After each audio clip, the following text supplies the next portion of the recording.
제가 그 종목으로만 총 4배 반을 벌었습니다. 번 수익률만 450%고요.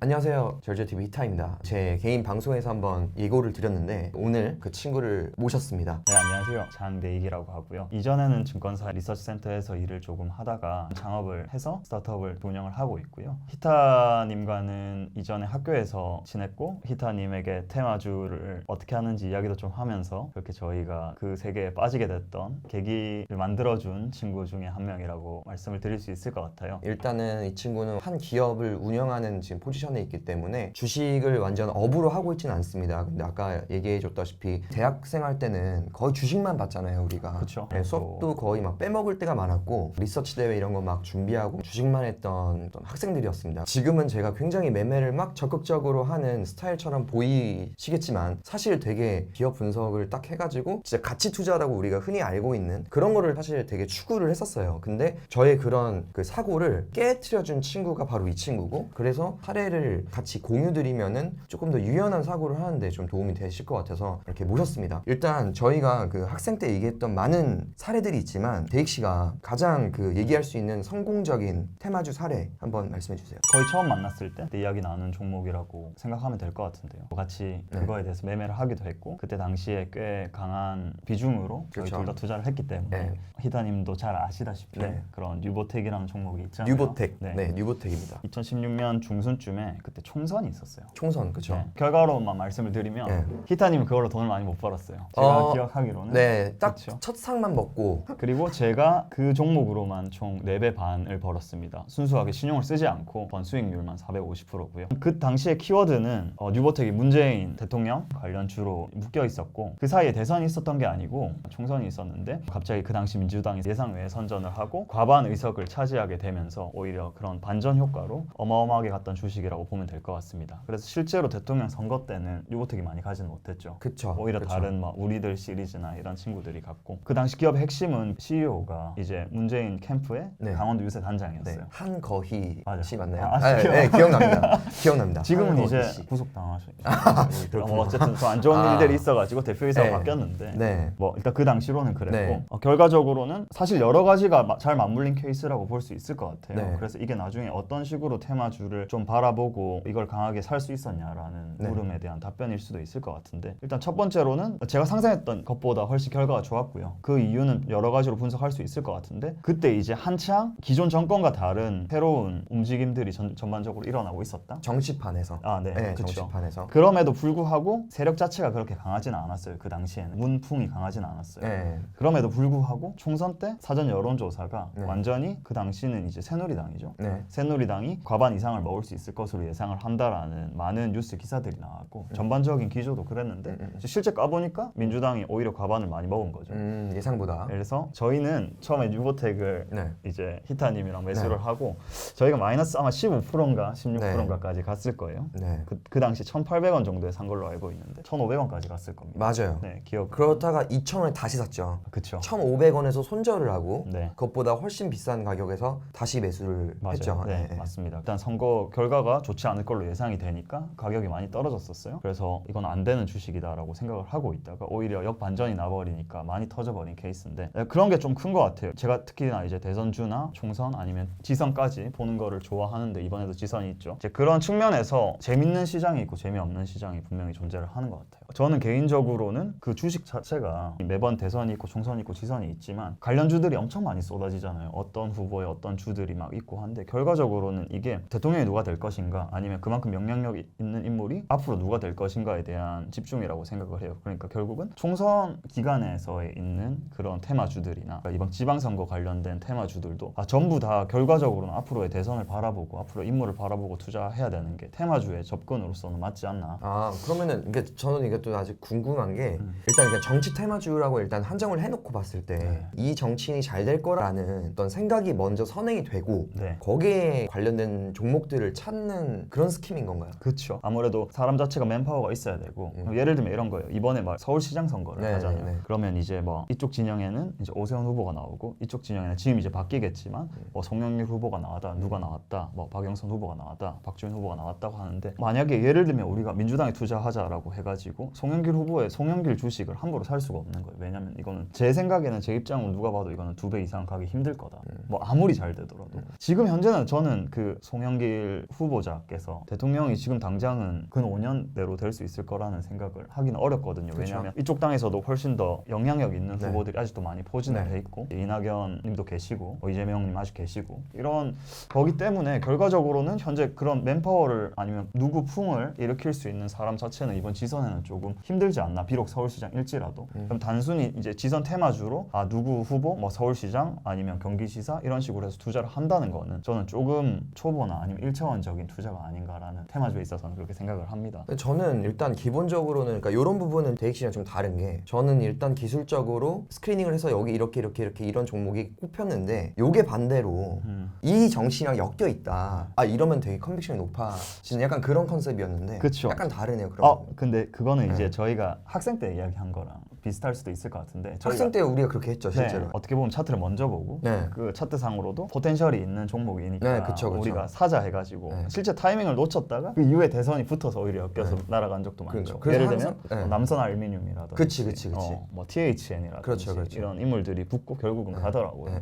그런 경우들은 많지만 제가 드리고 싶은 말씀은 이걸 조금 합쳐도 좋을 것 같아요. 왜냐하면 먼저 그런 걸 스크리닝을 하는데 앞으로 뭐가 붙을지는 모르잖아요. 네. 근데 아무래도 좀 더 연관성이 있는 단순히 차트가 더 좋다고 해서 그거를 그냥 바로 투자하긴 힘들다. 그쵸. 물론 단기적으로 먹고 나올 수는 있겠지만 음. 아까 얘기했듯이 2배 이상 아니면 뭐 3배, 4배를 먹을 거면 그거는 조금 위험성이 있는 투자가 아닌가라는 생각이 들어요. 알겠습니다. 그러면 만약에 정치 테마주 말고 인물 관련주 말고도 테마들이 있잖아요. 네. 예를 들면 뭐 이번에 사실 코로나 관련해서도 뭐 키트주들도 뭐 맞아요. 네. 그런 것도 일종의 테마주라 볼 수 있고 이런 거는 좀 어떻게 접근하세요? 원래 제가 옛날 테마주 투자를 많이 할 때는 아무래도 그런 모든 시사 상식이나 아니면 주변의 소리에 조금 많이 네. 민감을 해야 되는 건 너무 기본적인 거니까 네. 당연한 거고 그거에 대한 어떤 상상을 조금 많이 하는 게 중요한 것 같아요. 상상이. 이게 조금 추상적일 수는 있는데 사례를 하나 더 말씀을 드리면 네. 저희가 이번에 사실 원전주를 원전주.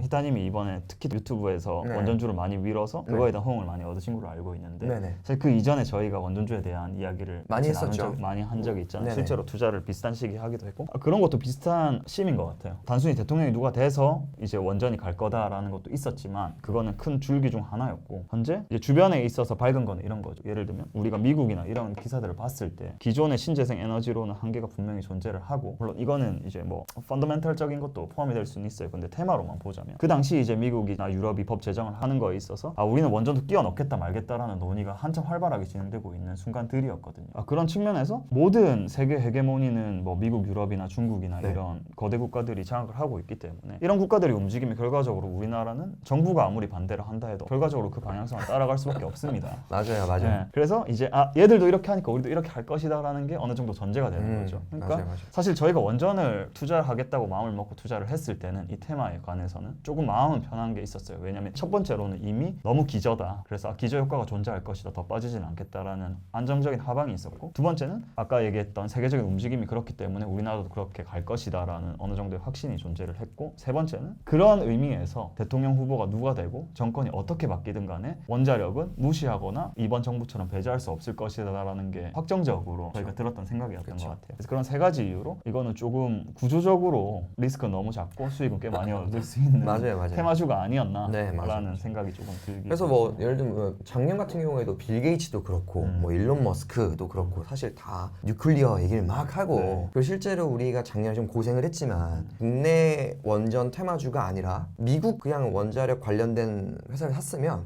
하나도 안 힘들고 그쵸. 수익을 냈을 그쵸. 거예요. 네. 근데 정말 그 정치적인 어떤 이유 때문에 말도 안 되게 눌려 있었던 거고 그렇기 때문에 이번에 이 짧은 기간에 어떻게 보면 더 폭발적으로 시세가 난 건데 그러면 이런 건 어떻게 보세요? 그런 경우들 있잖아요. 이렇게 딱 자명한데 시간이 너무 오래 걸리는 거예요. 네. 외부적 상황들 때문에 견디기가 너무 힘들죠. 사실 우리 구독자분들도 가지고 계신 종목들이 큰 시세를 낼 거다라는 확신을 가지고 있지만 너무 시세가 안 나서 고생하면서 그냥 부여잡고 있는 경우들도 있잖아요. 이런 건 어떻게 대응해야 될까요? 이건 사실 저도 잘 못하는 분야긴 한데 네. 아시다시피 너무 어려운 문제인 것 같아요. 저도 속만 썩이다가 네. 매도를 했는데 그 그게- 다음날 가요, 진짜. 그 다음날 간 경우들도 네. 많고 네. 그랬던 것 같아요. 근데 그거에 대해서 조금 더 확신을 가질 수 있는 거는 테마주 테마주를 투자를 할 때 어느 정도 비중을 가지고 조금 다양한 테마로 처음에는 접근을 해보는 게 더 좋은 것 같고, 왜냐면 아무래도 집중도가 높다 보면 부담감이 더 많이 생기고 맞아요. 조급함이 많이 생기니까. 그럼 오판하게 되고. 맞아요. 그죠. 그리고 레버리지나 아니면 그런 신용 투자를 할 때도 네. 너무 풀레버를 걸지는 않는다든지 네. 오히려 그냥 자기가 제어할 수 있는 부분에서 조금 더 네. 마음을 덜 수 있는 방법을 고려해봐야 네. 될 것 같습니다. 네. 왜냐면 확실한 타이밍을 잡는다는 네. 거는 너무 그쵸. 어렵거든요. 그래서 제가 어디서 읽은 글인데 자기는 주식을 딱 한 종목만 한다는 거예요. 그게 뭐냐면 안랩이 안랩. 안철수라는 인물은 5년에 한 번 무조건 이슈가 되니까 그냥 5년 동안 산다는 거예요. 그러면은 사실 지금 안랩 차트 보시면 알겠지만 엄청난 그 급등락을 겪었었거든요. 그런데 딱 그 대선 되는 그 5년 한 번은 시세를 한 두세 배는 그냥 줘버리니까 이번에도 그랬고. 이번에도 그랬고 그리고 옛날부터 히타님도 알레브 네. 재미를 좀 많이 보셨잖아요. 그렇죠. 제가 사실 그 2016년도에 뉴보텍은 이 친구만 재미를 보고 저는 제대로 재미를 못 봤고 2017년도 그때 이제 초반에도 그 대선 이슈로 안랩이 한번 크게 움직일 때 그때 사실 제가 그 유의미한 레벨업을 한번 했었거든요. 그런 식으로 아예 5년이라는 그 기간을 가지고 아예 여유롭게 한번 그냥 딱 준다라는 생각을 가지고 접근하는 사람도 있다. 뭐 그런 얘기를 또 드리고 싶고. 투자야 너무 방식이 다양해서 제가 보는 테마주의 방식 자체는 어느 정도 테마주니까 그 테마 내에서 네. 일어나고 있는 일들에 대해서 조금 민감함을 가지고 계속 팔로우하면서 이제 그거에 대한 나의 마음에 대한 리스크를 조금 줄여나가는 거죠. 지금 보고 계신 거 혹시 테마주 하나 추천해 주실 거? 사실 요즘은 있으세요? 제가 주식 자체를 거의 상당히 소극적으로 하는 편이어서 그래도 항상 뭐 가지고 있던데 맨날. 그거는 맞는데 테마주라고 보기도 조금 애매한데 네. 보고 있는 것 자체는 코로나가 풀리면 생기는 여행 수요들에 대한 분명히 주가가 움직이지 않을까. 왜냐면 이제 진짜 끝난 것 같다라는 생각이 진짜 끝난 것 같다는 생각이 진짜, 들거든요. 진짜, 왜냐면 그렇죠. 이런 뭐 여행에 대한 수요 아니면 그런 거에 대한 니즈들은 여러 번 끌었거든요. 끌어왔는데 이번에는 뭐 전 세계적인 움직임도 그렇고 이제 중국을 제외하고는 전반적으로는 코로나에 대해서 많이 질려버렸기 때문에 실제로 여행 수요가 많이 오를 것이다. 그래서 제가 이틀 전인가 좀 재밌는 기사를 봤는데 이태원 공실이 상당히 많이 줄어들고 있다는 거였어요. 그럼 그분들이 이번에는 그 공실을 채우고 있는데 수요가 훨씬 많다는 거잖아요, 공급에 비해서. 그래서 공실률이 빠르게 줄어들고 있는데 그 이유는 무엇이겠냐 하면 결과적으로 이제 코로나 진짜 끝났다라는 결과밖에 되지 않아요. 그래서 종목 뭐예요? 제가 생각하는 거는 네. 지금 간단한 심은 이거예요. 일단은 지금 현재 외국인들이 좀 많이 들어오는 구조가 최근까지는 중국인들이었잖아요. 그렇죠. 근데 아직 중국 같은 경우에는 코로나로 상당히 많은 봉쇄들을 여전히 하고 있고, 그리고 인구가 워낙 많다 보니까 아직 한번 만약에 터뜨리려면 한번 돌려야 됩니다. 전부 다 그 인원들이 우리나라처럼 오미크론이 어느 정도 많은 비율로 발생을 하거나 아니면 그게 회복될 때까지는 중국은 좀 몸을 많이 사릴 거예요. 그럼 일단 인바운드 수요 자체는 확신할 수는 없어요. 왜냐면 중국 비율이 높다 보니까 코로나 이전만큼의 수요를 회복하기 힘들어서, 그럼 그 전에 뭐가 더 먼저 터질 거냐라면 우리나라 사람들이 너무 그동안 질려왔기 때문에 엔데믹도 제일 빠를 수도 있다라고 하잖아요, 우리나라가. 그러면 해외 나가는 수요 자체들이 훨씬 많을 거예요. 그래서 오히려 지금 뭐 알 수 있는 그런 내수 소비, 예를 들면 화장품이나 중국인들이 많이 사는 거, 그런 우리나라 쪽으로 들어온 면세점 이런 쪽보다는 아무래도 아웃바운드를 포함하는 항공은 지금 유류나 이런 것 때문에 조금 애매하기는 하고 환율이 비싸기는 하지만 그래도 여행 수요가 이전보다는 훨씬 많고 기저가 확실히 존재하기 때문에 그런 면에서는 한번 차트를 보고 투자할 만하다라는 생각을 들기는 투어? 일단. 알겠습니다.